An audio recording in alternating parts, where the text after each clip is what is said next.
Federal Reserve intensified its drive to tame high inflation by raising its key interest rate by 3/4 of a point last Wednesday. This hike is the largest in nearly 3 decades and signals more large rate hikes ahead, which in turn would raise the risk of another recession. How will the hike impact the global economy? We'll discuss this more with Bank Mandiri Chief Economist, Bapak Andry Asmoro.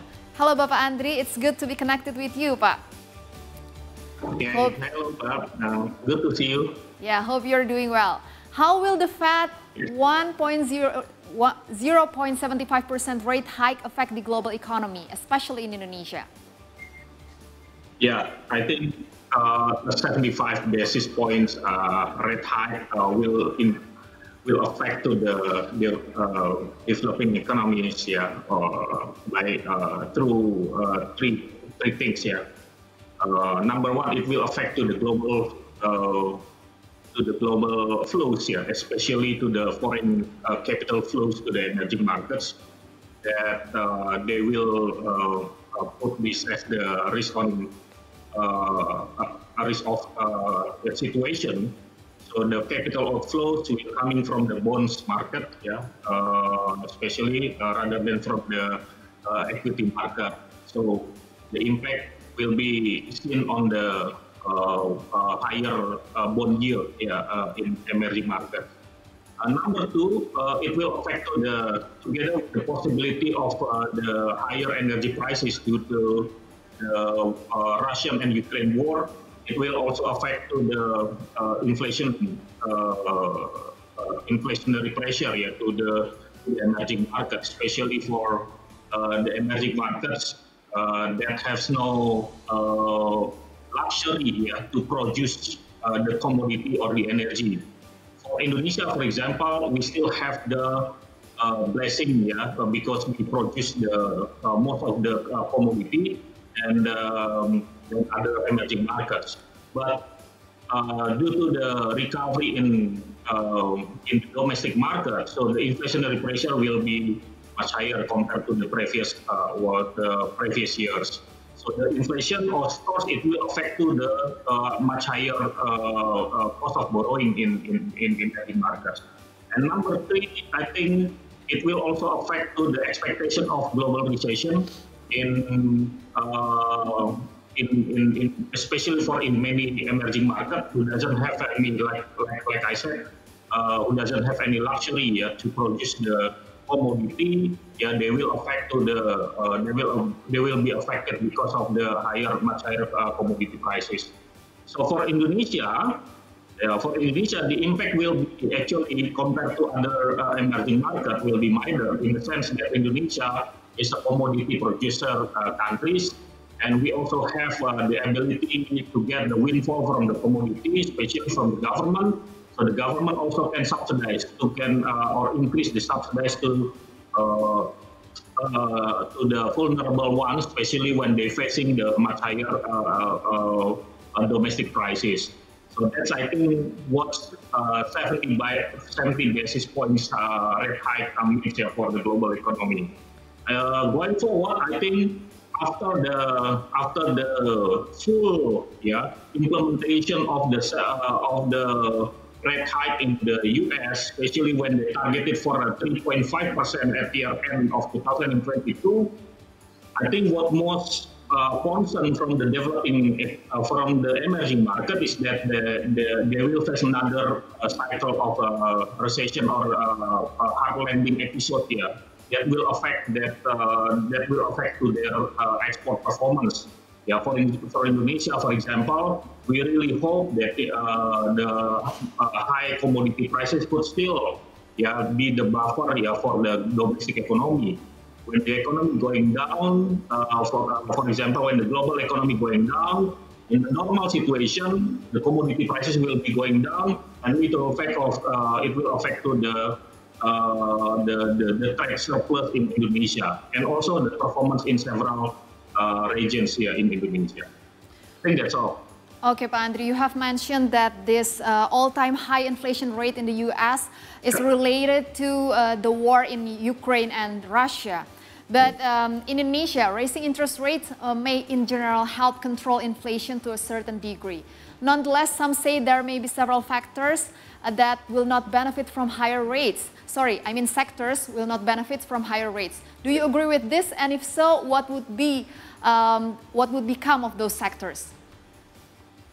Yeah, I think several sectors, especially the sectors that has not been given the luxury because of higher commodity prices, will be affected much.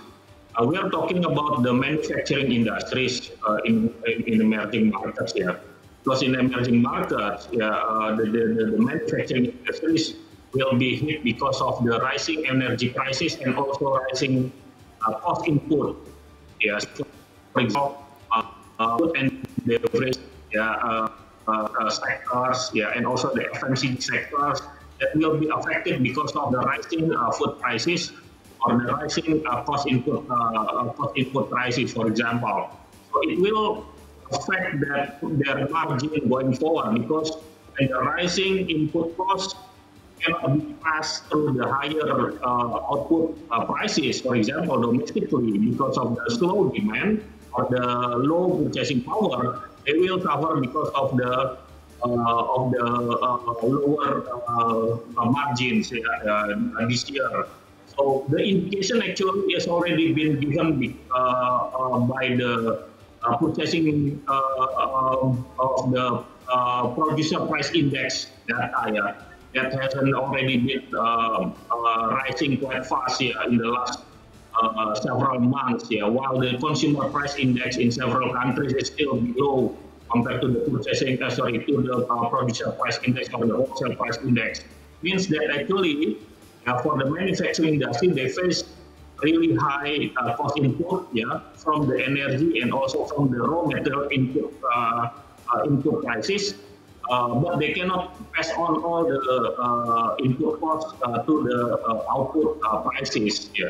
So that will be, the impact will be much better, much higher to the manufacturing industries.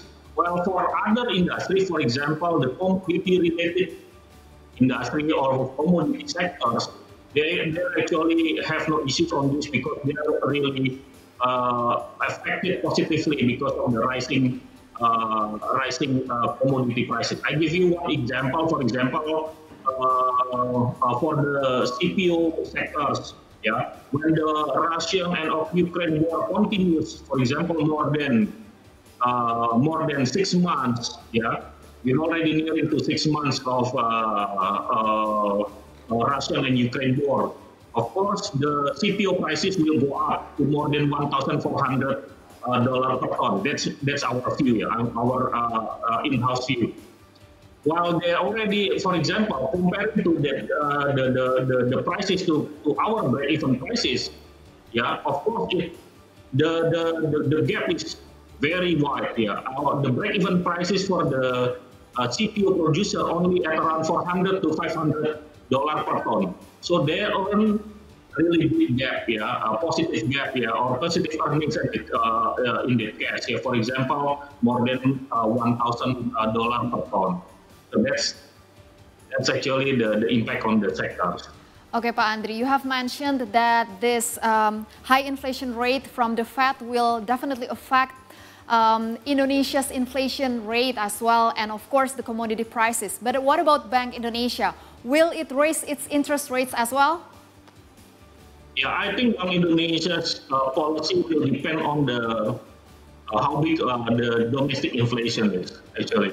So when the domestic inflation is really manageable, for example, still not far away from the range of Bank Indonesia from 2 to 4%. Bank Indonesia will, as long as possible, they will keep their benchmark rate at 3.5%. Right now, Bank Indonesia stated that they will target it on the core inflation. So the core inflation right now, haven't touched even 3%. Going forward, when we talk about the core inflation, it will still be at the Bank Indonesia's target. So in this case, in the meantime, Bank Indonesia will hold their benchmark rate, as long as the domestic inflation rate can be managed well. And we see that the inflation rate in Indonesia could be actually at around 4.0 to 4.6% this year due to the demand-driven recovery inflation, yeah? And also because of the imported inflation coming from the much higher, for example, raw material prices. And if we talk about the domestic inflation, yeah, I think it will also relatively much lower compared to other countries. So that's actually what Bank Indonesia. That's why Bank Indonesia will still keep their benchmark rate at around 3.5%. All right, summing up, Pak Andry, what's your forecast for Indonesian economy this year?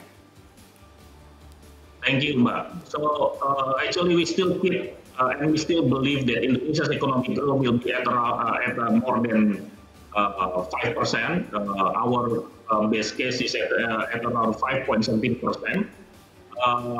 We have the leading indicators, Mandiri spending index that predict about the consumers' transaction, yeah, throughout the countries. And actually, based on the Mandiri spending index, almost all islands in Indonesia experience for a much higher transaction this year. Yeah, only Bali and Nusa Tenggara they're still lagging, yeah, compared to other islands because they are focusing on the tourism sector. And when the tourism sector going back, I think the performance of Bali and Nusa Tenggara will catch up to other islands. So in this case, we believe that the transaction will continue as long as we don't have any more new cases for the COVID, for example, or new variant that will affect to the restriction of the mobility. So if the restriction of the mobility is out from Indonesia, for example, and the COVID cases we can manage for the COVID cases, I think Indonesia's economic growth will go at around 4.17%. Thank you. All right, thank you so much, Pak Andry, for your insights. Stay safe, Pak. Thank you. Stay safe too.